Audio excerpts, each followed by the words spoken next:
Plan large. Jusqu'à 13h. Entre émotion et évasion. Plan large. Sur Radio Chablais. L'entretien de Florian Barbet.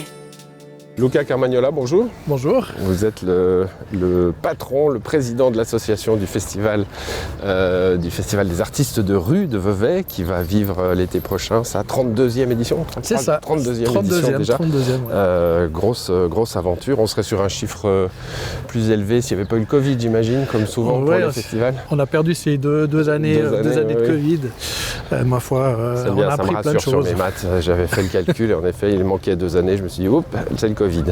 On se voit à Vevey. C'est un Veveysan pur jus. Pur jus, je suis de Vevey, comme on dit. De Vevey.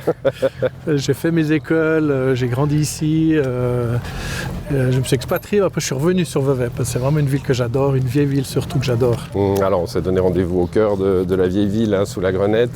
On marche alors par le chemin des écolières, on va faire durer un petit peu, mais on marche vers la place Scanavin, qui est le lieu emblématique du festival, c'est ça ? C'est le cœur de la fête, c'est vraiment c'est là où tout se passe, et de là, tout autour, dans la vieille ville, on a justement ces différentes places de spectacles. Mais Scanavin reste le cœur. Alors on va parler du festival tout à l'heure. Pur Veveysan, je l'ai dit. Et puis alors j'ai vu un itinéraire de vie avec un changement passion un peu brutal. Ça a commencé par un apprentissage de chef de gare. Ouais, alors un magnifique apprentissage. Quand on sort de l'école, on ne sait pas trop quoi faire. Et c'est vrai qu'on a cette orientation professionnelle, on nous présente des métiers, et le métier d'agent du mouvement, ça s'appelait comme ça à l'époque. C'est vrai ? Ça s'appait comme ça, ouais. Agent du mouvement, permettait de faire des choses totalement différentes, autant la circulation des trains, que la vente de billets dans les guichets, au guichet, que l'envoi de marchandises, de wagons de marchandises. Donc il y avait vraiment ce contact avec les gens que j'aimais, le côté plus sérieux avec la circulation des trains, et puis les langues aussi. Ça a permis de voyager un petit peu en Suisse allemande, d'apprendre le suisse allemand, et puis surtout de mûrir, parce que quand on sort de l'école, on est souvent... on ne sait pas trop quoi faire, comment faire, et ça permet de grandir, ça permet d'être confronté à toutes sortes de situations. Et c'est vrai que j'ai eu cette chance au MOB en plus. Du coup, j'ai travaillé à Châteaudet, à Gstaad. C'était une très très belle expérience. Le temps d'un apprentissage donc. Ouais. Voilà, Cello qui rencontre un copain. Bonjour. Bonjour. Bien, allez. Mais voilà, ça n'a duré que le temps de l'apprentissage, si j'ai bien compris. Alors c'est exactement ça, avec le premier salaire d'apprenti, je me suis acheté quoi ? Un appareil photo. J'avais 2 choses que je voulais avoir, c'était une stéréo et un appareil photo. Pourquoi ? J'en sais rien. Et du coup, appareil photo, et en gros, j'ai fait ce que personne ne fait, j'ai lu le mode d'emploi comme un livre. J'ai compris beaucoup de choses, et 6 mois après, je disais à mes parents, je veux faire photographe. Ils m'ont dit, ouais, alors tu finis, tu fais ton papier, puis après tu fais ce que tu veux. Donc du coup, j'ai dû attendre patiemment 3 ans. Phrase classique et protectrice. Ouais, mais très bien, merci encore mes parents, parce que je pense que c'est judicieux justement d'attendre un peu, de confronter l'idée, quoi. C'est ça. De se dire, est-ce que ça sera la même dans 6 mois, toujours ça. Ouais.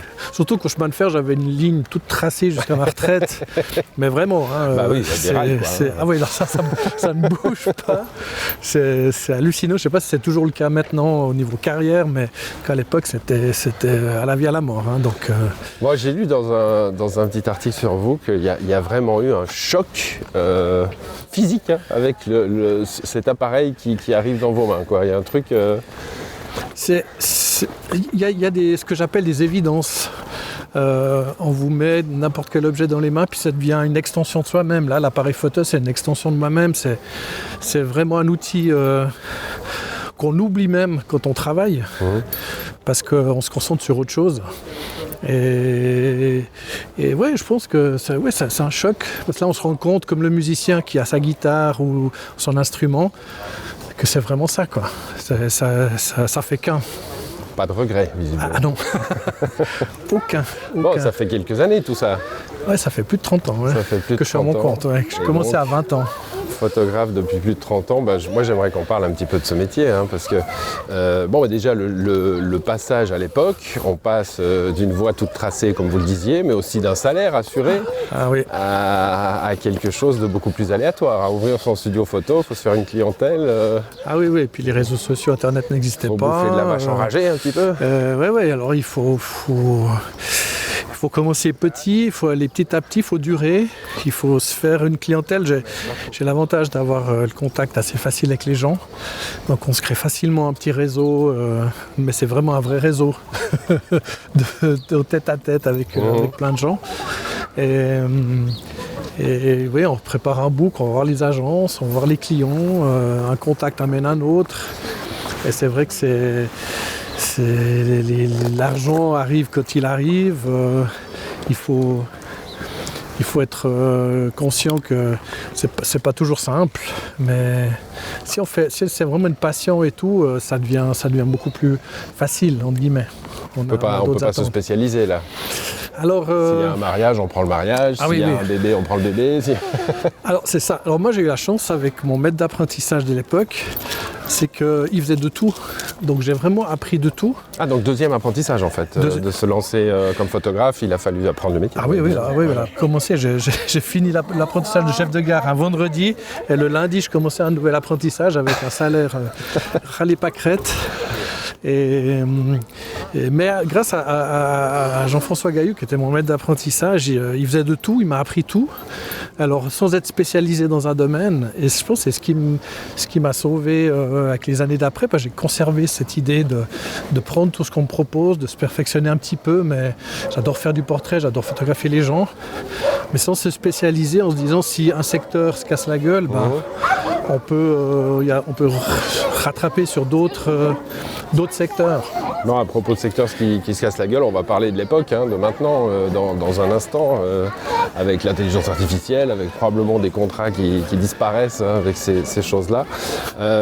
J'ai aussi lu, puisque je parle d'époque qui change, je crois que c'était dans ce même papier vous concernant, cette espèce de frisson, là encore, un peu physique avec la chambre de révélation, la chambre noire, qui souvent est rouge, allez comprendre. Ouais.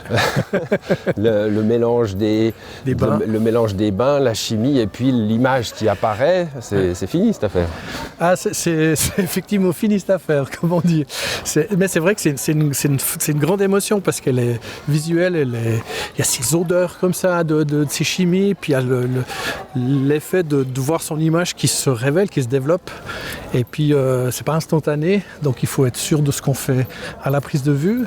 C'est une plus-value qu'ont pas forcément maintenant plus les photographes actuels. C'est qu'on a tout de suite un résultat, c'est assez facile, entre guillemets. Là, il fallait assurer sur des supports comme les diapositives, les films dia, qui ne permettaient pas beaucoup de latitude d'exposition. Il fallait être super précis. Et puis on ne voyait rien à la prise de vue. On devait au juger dire voilà, c'est ça, on doit être bon. Vous ne faites pas partie de ces fétichistes qui continuent à faire du traditionnel. Du traditionnel. Alors j'en ai eu fait j'en ai eu fait quelques années parce que j'avais prêté à très long terme mon matériel photo Hasselblad et mon laboratoire noir et blanc à des amis en Valais. Et une fois par année, on se voyait pour prendre des photos au blad, développer, faire une raclette, boire un verre et plusieurs verres et passer un bon moment. Ça fait pas mal d'années qu'on n'a pas renouvelé l'expérience, mais c'est vrai que ça redonne ces sensations. J'ai récemment repris un vieil appareil photo, un traditionnel classique. C'est tactile. Quand on le prend en main, on retrouve ces sensations, ça revient tout de suite, c'est comme le vélo. Le clic n'est pas pareil. Le clic n'est pas pareil, non, la visée n'est pas pareille, mais c'est un copain, quoi. C'est un sentiment très fort. Bon, c'est quoi votre vie de photographe aujourd'hui? J'ai regardé votre site, il y a de tout. Et donc cet large spectre qu'on évoquait tout à l'heure, il est là, il y a des mariages, il y a des restaurants, de la bouffe, toutes sortes de mandats. J'ai vu que vous aviez signé quelques photos aussi pour la campagne électorale en cours, sur la Riviera, donc les partis qui viennent vous chercher pour photographier des candidats. C'est ça. C'est bien photographier un candidat? Alors oui. Ça s'est posé un candidat? Non. Non, alors à part ceux qui ont l'habitude, les vieux briscards, les nouveaux n'ont pas l'habitude, mais c'est ce qui est intéressant, c'est qu'en très peu de temps, en l'espace de quelques minutes, on doit créer un contact, mettre en condition, photographier sur le meilleur profil et que la personne après se trouve bien. Et toutes ces personnes, c'est des contacts humains, c'est des personnes que potentiellement on va retrouver après s'ils sont élus au conseil communal ou à la municipalité. Donc non, moi j'adore. J'ai fait peut-être 250 portraits cet hiver pour les élections. J'ai du coup rencontré 250 personnes. Moi j'aime ça. Puis après vous les photoshopez pour qu'ils aient des visages humains. Alors on les rend présentables, c'est-à-dire je plaisante bien sûr, mais c'est vrai que c'est dans le milieu politique, dans tous les milieux, hein, évidemment le fait qu'on n'a pas vraiment affaire à la personne à travers l'image se pose. Ils sont vrais? Alors ils sont vrais dans le sens qu'ils doivent avoir bonne mine. Des fois le jour du shooting, les gens, suivant le jour que c'est, ils sont un peu fatigués, ils sont pas au meilleur de leur forme, on est en hiver, donc ils ont pas le teint bronzé, ou bien bronzé, bien. Et du coup ça en aide un petit peu pour qu'ils aient vraiment bonne mine. Après, le reste, c'est des petits défauts, des petits boutons, des petites choses comme ça qu'on va retoucher, mais on va pas faire une sorte de morphing et puis transformer tous ces candidats en top modèle. C'est pas le but, c'est pas la même chose. Vous faites aussi de la mode, hein, d'ailleurs. Oui, je fais de la mode. Là, c'est vraiment autre chose. Là, c'est vraiment, on peut se permettre plein de belles choses. Vous parliez de votre double apprentissage, là, il y en a parce que je calcule, 30 ans, ça nous met dans les années 90. Ouais. Il y en a eu un troisième d'apprentissage, du coup c'est le numérique, c'est Photoshop, le numérique, oui, le passage, ça c'est effectivement un nouvel apprentissage où il a fallu apprivoiser les ordinateurs, les programmes. Puis après, vous avez des collègues qui ont laissé tomber à ce moment-là? Oui. Il y en a qui n'ont pas cru, soit qui n'avaient pas forcément les moyens, parce que ça coûtait quand même, il fallait tout changer. Les ordinateurs ne coûtaient pas les mêmes prix qu'aujourd'hui. Non. Et puis quand ils ont voulu revenir, ils avaient X années de retard qui prennent beaucoup de temps à récupérer. C'est vrai qu'au début, la qualité n'était pas là. Ou bien il fallait investir beaucoup. Donc à quel moment faire le pas? Moi j'avais trouvé une solution à l'époque avec Fuji qui proposait une solution avec des objectifs Nikon. Comme j'étais sur Nikon, ça me permettait de mélanger les deux. Mais c'est délicat. Après, ce qui est bien, c'est qu'il y a plein de nouveaux programmes qui sont sortis, d'applications, de moyens de gérer son image pour la livrer comme on veut. Parce qu'à l'époque, on donnait la diap et on disait au litho, il faut que tu pousses un peu les bleus. Et puis là, tu essaies de diminuer un petit peu le contraste parce que là, on le fait tout nous. Et ça, c'est génial. Bon, on va rester sur ce mot génial. On se retrouve pour la deuxième partie de cette émission. On arrive gentiment à la place. On tourne autour. On peut tourner un moment avant d'entrer dedans. Je suppose que vous savez par où on rentre. Donc je vais vous suivre en confiance et on se retrouve pour la deuxième partie de cette émission. Plan large. Jusqu'à 13h. Entre émotion et évasion. Plan large. Sur Radio Chablais. L'entretien de Florian Barbet. Luca Carmagnola, on a fait quelques pas, on y est. Cette place Canavin qui est toujours très vide, très austère, en temps normal, on va dire. Oui. Et puis alors, qui déborde de vie pendant le festival. C'est chaque fois une très belle émotion quand je viens ici, parce que c'est un peu ma place. on a vécu tellement de choses ici, et c'est vrai qu'il y a des milliers de gens qui sont là pendant le week-end du festival. Il n'y a pas un centimètre carré qui est perdu, et on s'y sent bien. Moi, je trouve que c'est magnifique. Elle est sous-exploitée le reste de l'année, parce qu'avant, il y avait des places de parc, il y avait plein de choses qui font que maintenant, c'est quelques manifestations. On est plutôt content qu'il n'y ait pas trop de places de parc là, en ce moment. En ce moment, c'est vrai qu'il n'y a pas de vitrine qui donne, où il y en a une ou deux, mais il n'y a pas de vie, quoi.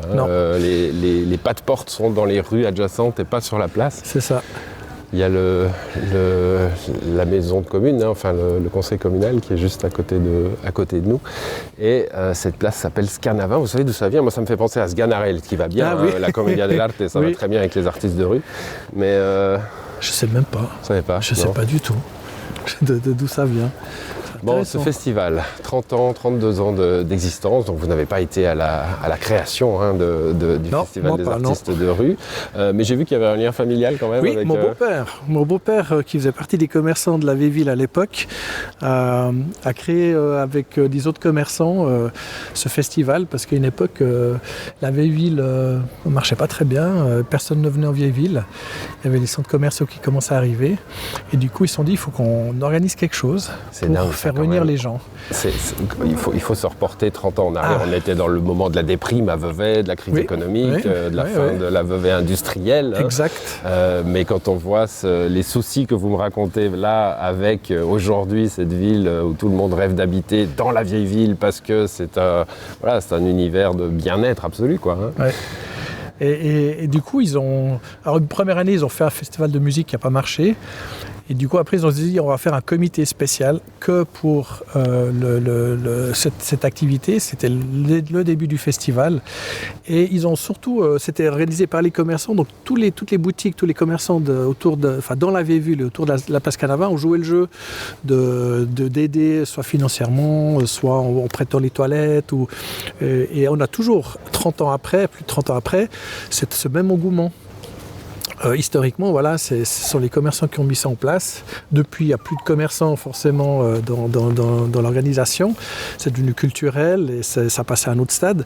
Mais on a toujours ce soutien et ça fait chaud au cœur, quoi. Les gens sont contents que tu as le festival parce qu'il y a tout est piéton, tout est fermé au trafic. Alors maintenant, ça l'est par décret de la loi, mais à l'époque, il y avait quand même la circulation qui permettent aux voitures de bouger, tandis que là, pendant le festival, tout est fermé, donc les enfants peuvent courir, peuvent aller voir les spectacles qui débouchent dans les petites ruelles.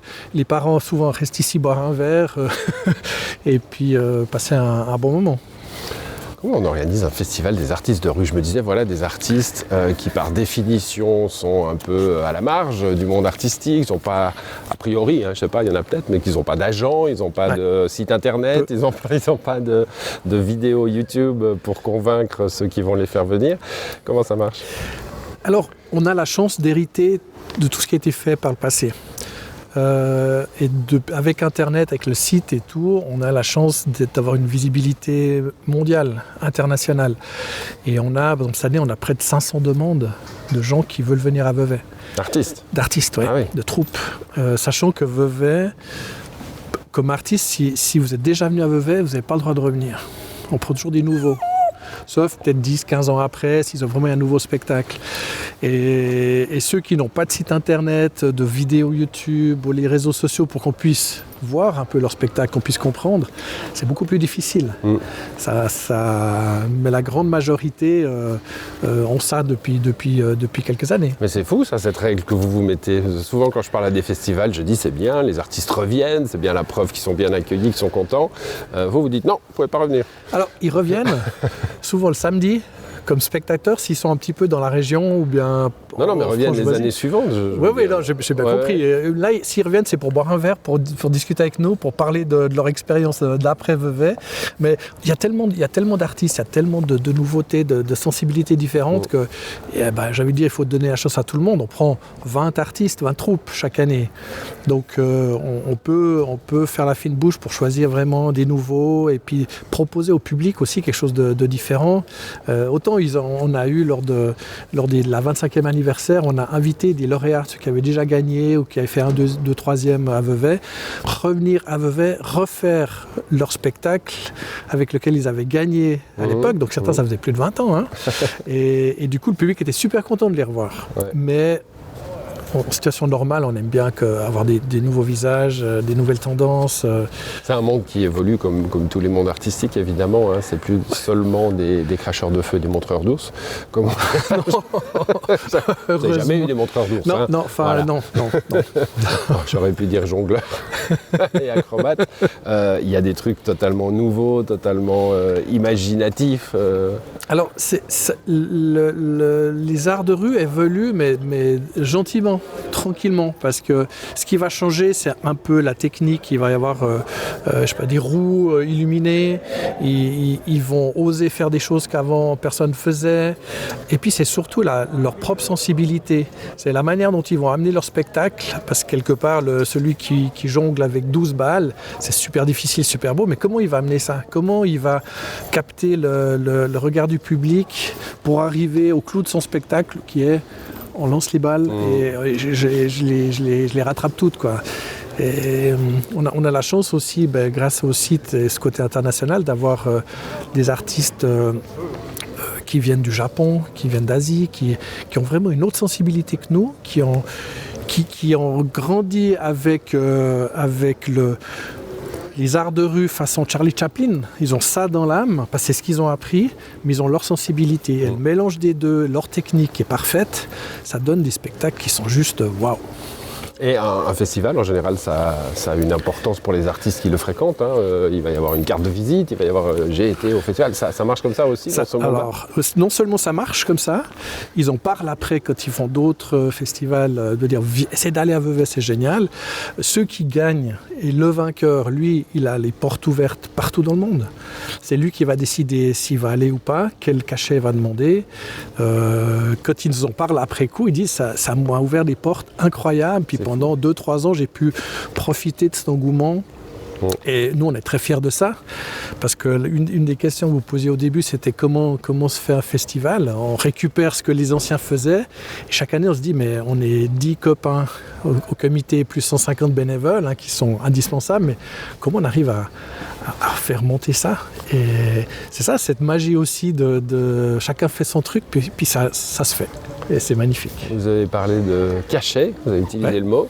J'ai vu que la philosophie, c'était le chapeau. Oui.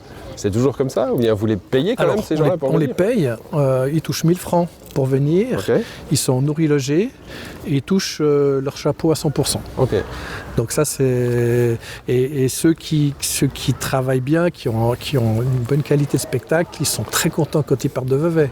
Le pouvoir d'achat en Suisse ou en Europe, mais en Suisse spécialement, est tel que...